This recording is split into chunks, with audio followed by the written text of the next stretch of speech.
Poetry with JME.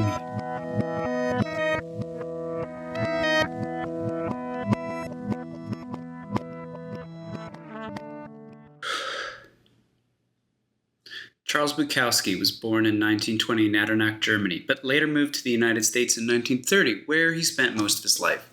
Bukowski died in 1994 at the age of 74 after finishing his last novel, Pulp. He was quite a popular poet during his lifetime, giving many poetry readings. It is these poetry readings that inspired me to start this broadcast with Bukowski, because it is clear that the poetry is not supposed to be kept quiet in the book, but to be shared out loud. Most of his literary output revolved around his life in Los Angeles, which consisted of women, debauchery, and horse races. We see these recurring themes, albeit with minor variations in his prose writing. His prose is unfortunately marred by his repetitiveness towards these themes and these topics, but his poetry remains versatile and flexible, covering existential thoughts, sober moments, sexual encounters, and odd characters. One can label his work as sexist, perhaps, in many regards. He could respect women, as one learns from his poetry, but he did hold various problematic opinions that there are different types of women. Those you can respect, and those you cannot. While I have met people who find the perception of his work marred by these sentiments, Bukowski remains a fascinating poet to read because of his relatability and generally unrefined voice or tone. These are not weaknesses, as you might think. The strength of Bukowski's work is that he can make the unsightly a literary journey, that which we do not want to see, a moment of fascination.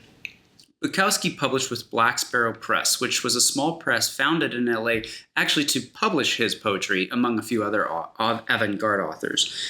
All their books were paper cover, have these actually very beautiful, simple colors, that also had a lot of very cool illustrations throughout it, very bright colors. Bukowski's work in particular were published with some of these illustrations because he was an artist himself. Another poet that I found publishing through them is Diane Wachowski. Black Sparrow was eventually sold in 2002. A tip for finding more of Bukowski's good poems: look for his published poetry collections that predate his death.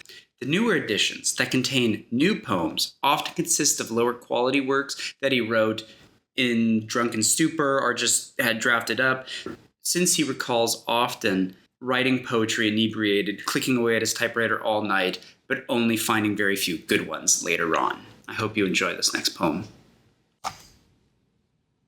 Vegas. There was a frozen tree that I wanted to paint, but the shells came down. And in Vegas, looking across at a green sunshade at 3:30 in the morning, I died without nails. Without a copy of the Atlantic Monthly, the windows screamed like doves moaning the bombing of Milan, and I went out to live with the rats, but the lights were too bright, and I thought maybe I'd better go back and sit in a poetry class. A marvelous description of a gazelle is hell. The cross sits like a fly on my window. My mother's breath stirs small leaves in my mind. And I hitchhiked back to LA through hangover clouds, and I pulled a letter from my pocket and read it, and the truck driver said, "What's that?" And I said, "There's some gal up north who used to sleep with Pound. She's trying to tell me that HD was our greatest scribe." Well, Hilda gave us a few pink Grecian gods in with the Chinaware, but after reading her, I still have 140 icicles hanging from my bones. "I'm not going all the way to LA, the truck driver said. "It's all right," I said. "The calla lilies nod to our minds, and someday we'll all go home together." "In fact," he said, "this is as far as we go." So I let him have it.